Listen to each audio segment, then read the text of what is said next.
So today's going to be a great episode because I'm joined by a fellow Brit here in Sweden. He hails all the way from Scotland, but you might know him better as a singer-songwriter and content creator.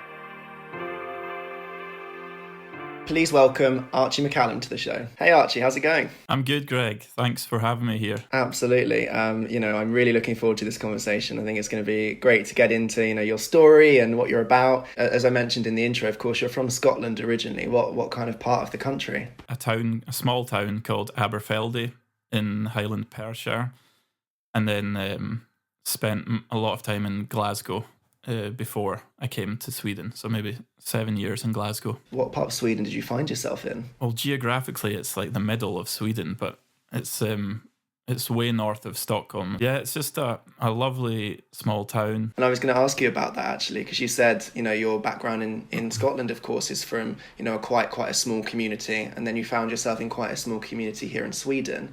What was if you were to kind of compare and contrast that, were there any kind of shocks or surprises in terms of the differences between small village mentality in the two countries, or was it quite similar? It's the same spirit, and like people borrow, like tools from each other, and it's just how a small town works. And I kind of understood that from the beginning.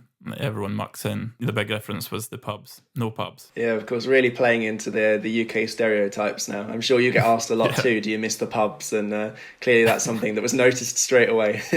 You touched a little bit just there about kind of cultural differences and the way that people greet each other or the way that people interact.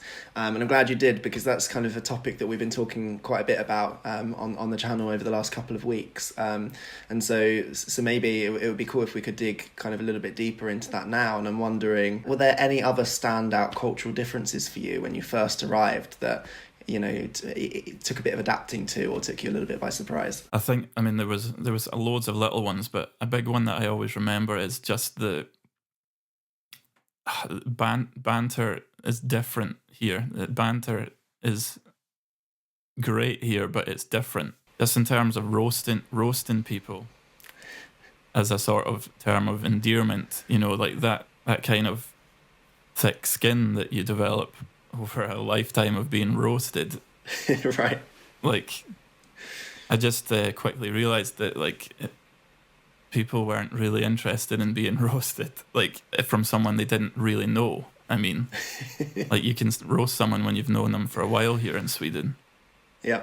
And it's all fun and games, but it takes much longer to get that sort of common ground and someone comfortable. That's what I noticed.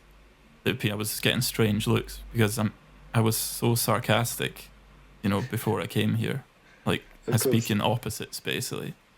Yeah. Like, but like if I was saying opposites here, people are, it's not their mother tongue, and they're taking what I say literally, and of course they are. I've got to take the opportunity while I'm talking to a Scotsman to bring up that as I said, I posted this video kind of recently about cultural differences, and I picked up on the fact that, at least from someone in the south of the UK, it's a little bit unusual, or takes some adjusting to, when you hear Swedish people use what we would consider to be swear words quite casually. They just kind of drop them in and throw them about in sentences, skitbra and fan and things like that. And I flagged that and said, that was something that, took me by surprise. You sit in a meeting with your boss and, he throws every F and C bomb you like at you. And then I got a comment from somebody that said, yeah, well, I think you've taken that to heart too much, because, I'm living up in Glasgow and they do that quite a lot. So I'm wondering, I guess that wasn't so much of an adjustment for you. that kind of felt like something familiar from home. Totally. I love that, man. Love that. Yeah, I mean, Glasgow, that's just my favourite city in the world, probably. Just that, it's so huge, but there's such a community feeling in Glasgow.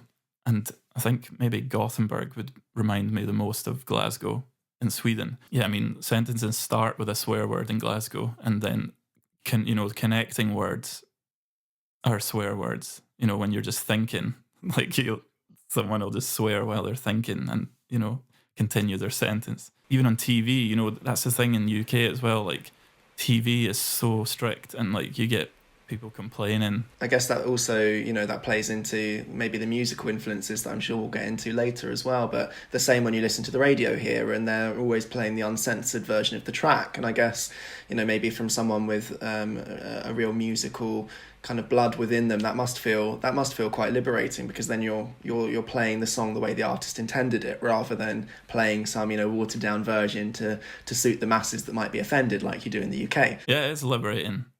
I hadn't thought of that actually, but you're spot on. And as I say, I will come back to the music later, because although I'm not musical myself, I'm a deep music consumer. I love talking about, you know, production, lyrics, all of that kind of thing. But before I do, I don't think my viewers will forgive me if I don't talk to you about the how it was for you learning Swedish, and, you know, that process. So we talked a little bit about language, and of course language differences, the way that we use language in different ways. But, you know, how you obviously speak some Swedish. How did that come about? What was the journey towards that? Thank you for checking out this video. You have just seen a preview of this week's Just a Brit Abroad podcast. It's a long-form, feature-length podcast show that I release right here on this channel once every 2 weeks on the topics of tourism, travel, culture and lifestyle. If you like what you just saw, you're going to want to make sure you're subscribed and you've got that bell on so that you're notified as soon as the episode comes out this Saturday. We'd love to have you along for the journey. But as I say, thank you for checking this out, and I'll see you then. Bye, guys.